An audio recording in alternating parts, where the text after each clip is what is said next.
नगर परिषदा आणि नगर पंचायतींसाठी आज उमेदवारी अर्ज भरण्याची शेवटची मुदत होती। राज्यातील 246 नगर परिषदा आणि 42 नगर पंचायतींसाठी 2 डिसेंबरला मतदान होणार आहे आणि 3 डिसेंबरला त्याचा निकाल लागेल। दरम्यान आज शेवटच्या दिवशी अर्ज भरण्यासाठी मोठी गर्दी झाल्याचं पाहायला मिळालं। नगर परिषदा आणि नगर पंचायतींसाठी अर्ज भरण्यासाठी शेवटच्या दिवशी मोठी गर्दी पाहायला मिळाली। 246 नगर परिषदा आणि 42 नगर पंचायतींसाठी 2 डिसेंबरला मतदान पार पडणार आहे, तर 3 तारखेला निकाल आहे। अंबरनाथ शहरात नगराध्यक्ष पदाचा उमेदवारी अर्ज भरण्यासाठी भाजपकडून शक्ती प्रदर्शन करण्यात आलं। भाजपकडून उमेदवार तेजश्री करंजुलेंनी अर्ज दाखल केला। दुसरीकडे शिंदेंच्या शिवसेनेकडून मनीषा वाळेकरांनी उमेदवारी अर्ज दाखल केला। अंबरनाथ नगरपालिकेतील 59 जागांसाठी आणि थेट नगराध्यक्षपदी निवडणूक होणार आहे। त्यामुळे आता शिंदेंची शिवसेना आणि भाजपच्या दोन्ही उमेदवारांमध्ये काटेकी टक्कर होणार आहे। तिकडे बीडमध्ये अर्ज दाखल करण्यासाठी बीड नगरपालिकेत मोठी गर्दी पाहायला मिळाली। उमेदवारी अर्ज भरण्यासाठी इच्छुक उमेदवारांची धडपड पाहायला मिळाली। बीड नगरपालिका निवडणुकीसाठी भाजप आणि अजित पवारांची राष्ट्रवादी आमने सामने आली। बीड जिल्ह्यात 6 नगरपालिकांच्या 288 जागांसाठी 1046 अर्ज दाखल करण्यात आले। उमेदवारी अर्ज दाखल करताना कार्यकर्त्यांकडून एकमेकांविरोधात घोषणाबाजी करण्यात आली।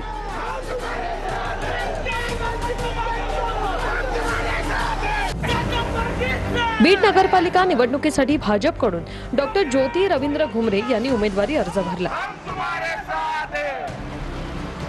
अजित पवारांच्या राष्ट्रवादीकडून बीड नगर परिषदेच्या नगराध्यक्ष पदासाठी प्रेमलता पारवेंनी अर्ज भरलाय। तिकडे माजलगाव नगर परिषदेच्या अध्यक्षपदासाठी भाजपकडून संध्या मेंढकेंनी तर अजित पवारांच्या राष्ट्रवादीकडून खालील पटेल यांनी उमेदवारी अर्ज भरलाय।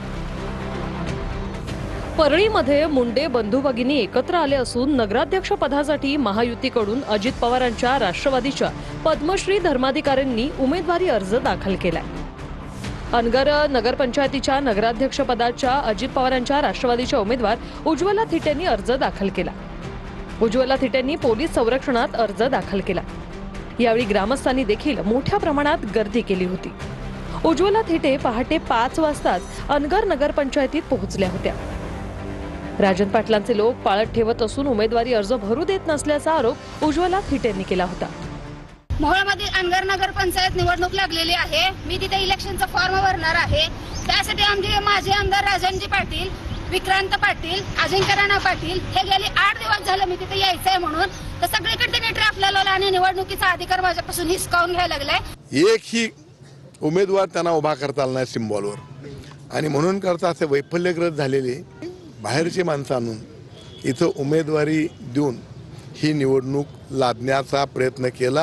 3 ते 4 मार्गावर वेगवेगळी माणसं उभा केली जात होती, ट्रॅक्टर्स होते, अडवले जात होते, खुर्च्या वगैरे मांडून तिथं काही व्यक्ती बसलेले होते। प्रत्येक गाडी तिथं अडवून पाहत होते की त्याच्यामध्ये उज्ज्वला थिटे आणि तिचा मुलगा आहे का, ते असतील तर त्यांच्यावर तिथंच हल्ला प्रहार करायचं असं मला समजलेलं होतं। सोलापूरच्या अनगर नगर पंचायतीच्या भाजपच्या 17 पैकी 17 सदस्यांच्या जागा बिनविरोध झाल्यानं जल्लोष करण्यात आला। माजी आमदार राजन पाटील यांचे दोन्ही पुत्र बाळराजे आणि अजिंक्य राणा पाटील यांनी फटाके फोडत जल्लोष केला। मात्र नगराध्यक्षपदासाठी भाजपकडून राजन पाटील यांच्या सून प्राजक्ता पाटील विरुद्ध अजित पवारांच्या राष्ट्रवादीकडून उज्ज्वला थिटे यांचा थेट सामना होणार आहे। कामठीमध्ये भाजपकडून नगराध्यक्ष पदासाठी अजय अग्रवाल यांनी अर्ज दाखल केला। बावनकुळेंच्या उपस्थितीत अर्ज दाखल करण्यात आलाय। मला विश्वास आहे कामठीची जनता भाजपा महायुतीला मत देईल आणि या ठिकाणी आम्ही निवडणूक जिंकू, कारण कामठीच्या जनतेला विकासाच्या मुद्द्यावर निवडणूक पाहिजे आहे। कामठीची जनता विकासावर टर्न झालेली आहे। मैं कामठी शहर को भ्रष्टाचार मुक्त नगर परिषद दूंगा और सर्वांगीण विकास, सब धर्म का विकास करूंगा। इस पे जाऊंगा, कामठी की जनता तय करेंगी कि किस पे विश्वास करना किस पे नहीं करना, लेकिन मुझे पूरा विश्वास है मैं ये चुनाव उनको जीत के बताऊंगा। कामठीतील काँग्रेसचे माजी नगराध्यक्ष शाहजहा शफाअत अन्सारींनी काँग्रेसला रामराम केला। शाहजहा अन्सारींनी अजित पवारांच्या राष्ट्रवादीत प्रवेश करत उमेदवारी अर्ज दाखल केला। पुण्याच्या चाकणमध्ये ठाकरे आणि शिंदेंची शिवसेना एकत्र आली.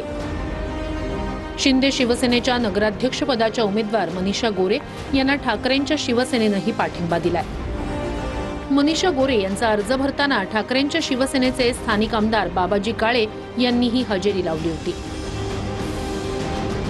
तिकडे कणकवलीत नितेश राणेंना घेरण्यासाठी ठाकरेंची शिवसेना, शिंदेंची शिवसेना, काँग्रेस, शरद पवारांची राष्ट्रवादी आणि आरपीआय एकत्र आली. कणकवली नगरपंचायत नगराध्यक्षपदासाठी ठाकरेंच्या शिवसेनेचे संदेश पारकर यांना शिंदेंची शिवसेना, काँग्रेस, शरद पवारांची राष्ट्रवादी आणि आरपीआयनं पाठिंबा दिलाय. आमदार निलेश राणेंच्या प्रमुख उपस्थितीत मालवणमध्ये जोरदार शक्ती प्रदर्शन करत उमेदवारी अर्ज दाखल करण्यात आला. दुसरीकडे भाजपकडून समीर नलावडे नगरपंचायत नगराध्यक्षपदासाठी रिंगणात उतरले आहेत. अमरावतीत मुख्यमंत्री फडणवीसांचे मामे भाऊ आल्हाद कलोती पहिल्यांदाच निवडणुकीच्या मैदानात उतरले. चिखलदरा नगर परिषदेच्या निवडणुकीसाठी आल्हाद कलोती यांनी अर्ज दाखल केलाय. मुख्यमंत्र्यांचे मामे भाऊ निवडणुकीच्या रिंगणात असल्यानं चिखलदरा नगर परिषदेच्या निवडणुकीकडे सर्वांचं लक्ष लागलंय. कागलचं राजकारण 24 तासात फिरल्याचं दिसून आलं. दोन्ही राष्ट्रवादी इथे एकत्र आल्यात.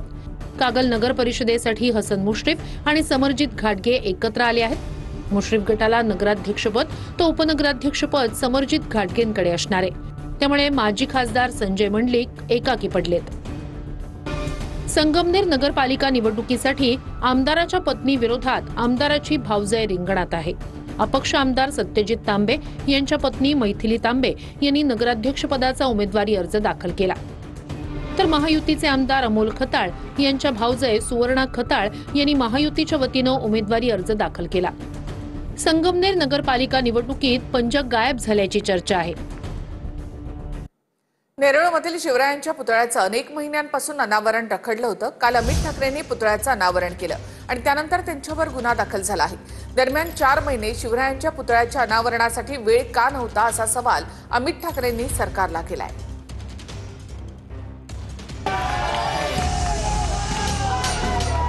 राज ठाकरेंचे पुत्र अमित ठाकरेंवर नवी मुंबईतल्या नेरूळ पोलीस ठाण्यात गुन्हा दाखल झालाय.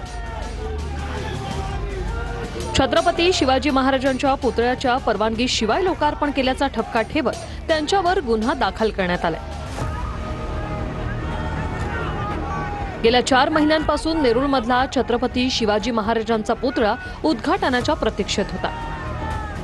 राजकीय नेत्यांना वेळ नसल्यानं या पुतळ्याचं उद्घाटन झालं नसल्याचा आरोप मनसेने केला. गेल्या 4 महिन्यांपासून हा पुतळा एका कपड्यानं झाकून ठेवला होता असा मनसेचा आरोप आहे. 16 तारखेला नवी मुंबईच्या दौऱ्यावर असलेल्या अमित ठाकरेंनी या पुतळ्याचं विधिवत लोकार्पण केलं. पण यासाठी परवानगी घेतली नसल्यानं अमित ठाकरे आणि नवी मुंबईचे मनसे शहराध्यक्ष गजानन काळे यांच्यावर गुन्हा दाखल करण्यात आलाय. छत्रपती शिवाजी महाराजांसाठी गुन्हा दाखल होणं हा माझ्यासाठी आनंदाचा क्षण असल्याचं अमित ठाकरेंनी सांगितलंय. गेल्या 4 महिने तो अनेक पक्षांनी आंदोलन करून तो एक बनवलेला पुतळा आहे. त्याला एका घाणेरड्या कपड्यात त्यांनी गुंडाळून ठेवलं. कारण महाराजांसाठी एक पहिली राजकीय केस माझ्यावर जर झाली असेल तर मला खूप आनंद झाला त्याचा. मी सकाळी उठल्यावर मला FIR आला आणि मला खूप बरं वाटलं की महाराजांसाठी मी पहिली केस घेतली. पण 4 महिन्यात मला वाटतं की DCM असतील किंवा मुख्यमंत्री असतील किंवा पंतप्रधान असतील अनेक पक्षप्रवेशांना गेले. मग महाराजांसाठी तुम्हाला वेळ नाही मिळाली. मला हे कळलंच नाही. अमित ठाकरेंवर गुन्हा दाखल झाल्यावर आदित्य ठाकरेंनी सोशल मीडियातून सरकारवर टीका केली. आमच्याच राज्यात आमच्याच देवताचा सन्मान नाही करायचा तर कोणाचा करायचा? ही दडपशाही महाराष्ट्र जुमानणार नाही. 4 महिने महाराजांचा पुतळा घाणेरड्या कपड्याने झाकून ठेवला आणि काल अमितने महाराजांचा अपमान सहन न झाल्यानं या पुतळ्यावरचं कापड काढून अनावरण केलं. महाराजांचा सन्मान राखला तर तुम्ही निर्लज्जपणे त्यावर केस करता. मोडून काढू ही दादागिरी निवडणूक आयोग सरकारची, असं ट्विट आदित्य ठाकरेंनी केलं. आदित्यजींचा एक तर खूप खूप त्यांचे धन्यवाद की त्यांनी अशी पोस्ट टाकली. मी आता जस्ट वाचली. मी आता त्यांना भेटायला पण चाललोय. पण खूप खूप धन्यवाद त्यांचे. आणि त्यांना महाराजांसाठी मला वाटतं की प्रत्येक मराठी माणूस हा पेटून उठतो, त्याच्यात आपण राजकारण बघत नाही. आणि आदित्यजींनी असं तारीफ केली, मला खूप आवडलं. या प्रकरणात गुन्हा दाखल झालेले मनसे नेते गजानन काळे यांनीही सरकारवर टीका केली. भ्रष्टाचार करणाऱ्या उपमुख्यमंत्र्यांच्या मुलावर गुन्हा दाखल होत नाही, वांद्रे किल्ल्यावर दारू पार्टी करणाऱ्यांवर गुन्हा दाखल होत नाही. उच्च न्यायालयाच्या आदेशानंतरही बंदिस्त कबूतरखाना खुला करणाऱ्या जैन समाजावर कोणतीही कारवाई नाही. मात्र गेली 6 महिने नवी मुंबईतील शिवछत्रपतींचं धुळखाट ठेवलेलं बंदिस्त स्मारक खुलं केलं म्हणून अमित ठाकरेंवर दळभद्री सरकारनं गुन्हा दाखल केला, असं ट्विट गजानन काळेंनी केलंय. गेली 6 महिने बंदिस्त असलेलं श्री शिवछत्रपतींचं स्मारक, जे अत्यंत घाणेरड्या कापडामध्ये नवी मुंबई महानगरपालिकेने बांधून ठेवलं होतं, अमित ठाकरे यांनी ते काल खुलं केलं नवी मुंबईकरांचे. आणि याबद्दल नवी मुंबई पोलिसांनी या दळबद्री सरकारच्या दबावाखाली अमित ठाकरेंवर गंभीर गुन्हे दाखल केले. देवेंद्र फडणवीस, आपल्या सरकारचं हे स्वराज्य आहे? ठाकरे आणि ठाकरेंसाठी लढणाऱ्या सैनिकांना केसेस नव्या नाहीत, केसेस आमच्यासाठी मेडल असतात. त्यामुळे अमित ठाकरे सुद्धा त्यांच्यावरची जी केस आहे ती मेडल म्हणून मिरवतील. जर महाराष्ट्र धर्म वाढवण्यासाठी आणि मराठी माणसाची सत्तामत्ता अस्मिता म्हणून छत्रपती शिवरायांच्यासाठी एक भूमिका त्यांनी घेतली असेल आणि त्यासाठीची केस असेल, तर मला विश्वास आहे ठाकरे आणि ठाकरेंचे सैनिक अशा केसेस मेडल म्हणून वापरतील. छत्रपती शिवरायांचं उद्घाटन करतात म्हणून जर त्यांच्यावर केसेस घडत असतील तर या महाराष्ट्रासाठी ते दुर्दैव आहे. आणि राजसाहेबांचे पुत्र आहेत, शेर का बच्चा आहे, डरेगा नहीं. आचारसंहितेचा भंग करणं कुणालाही त्याच्यातून सूट नाही. कोणत्याही नेता असेल, कोणत्याही पक्षाचा असेल, त्याला आचारसंहितेचं पालन करणं बंधनकारक आहे.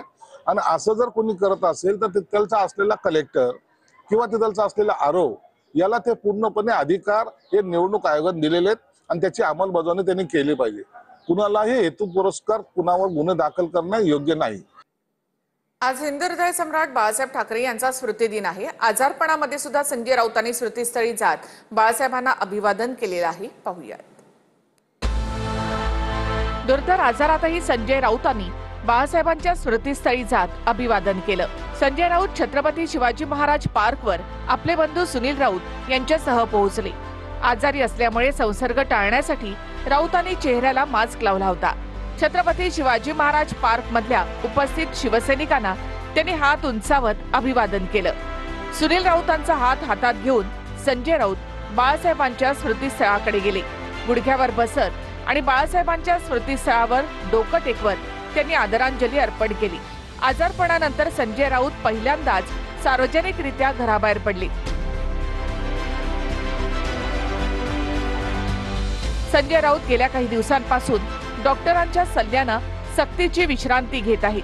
डॉक्टरांनी त्यांना सार्वजनिक जीवनापासून काही दिवस दूर राहण्याचा सल्ला दिला होता. हा सल्ला प्रमाण मानून संजय राऊतांनी 31 ऑक्टोबरला एक जाहीर पत्र लिहिलं होतं.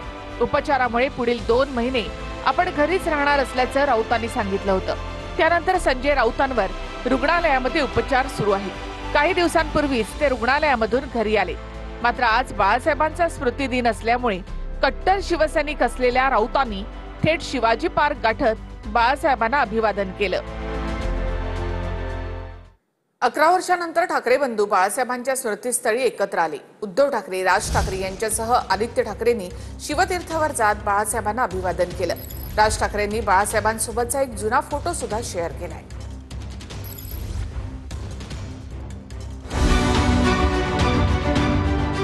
बाळासाहेबांच्या स्मृतिदिनानिमित्त ठाकरे बंधू पुन्हा एकदा एकत्र आले. 2014 म्हणजेच तब्बल 11 वर्षांनंतर उद्धव ठाकरे आणि राज ठाकरे बाळासाहेबांच्या स्मृतिस्थळी एकत्र दिसले.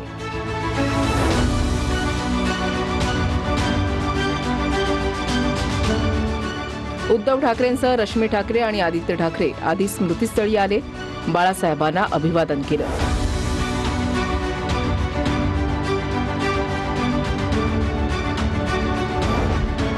यानंतर राज ठाकरे शिवतीर्थ निवासस्थानावरून निघाले. राज ठाकरे स्मृतीस्थळी आल्यावर उद्धव ठाकरे आणि राज ठाकरे दोघांनी बाळासाहेबांना अभिवादन केलं. दोन्ही ठाकरे बंधू काही वेळ स्मृतीस्थळी एकत्र होते. दोघांमध्ये संवाद झाला. रश्मी ठाकरे आणि आदित्य ठाकरेही यावेळेला उपस्थित होते.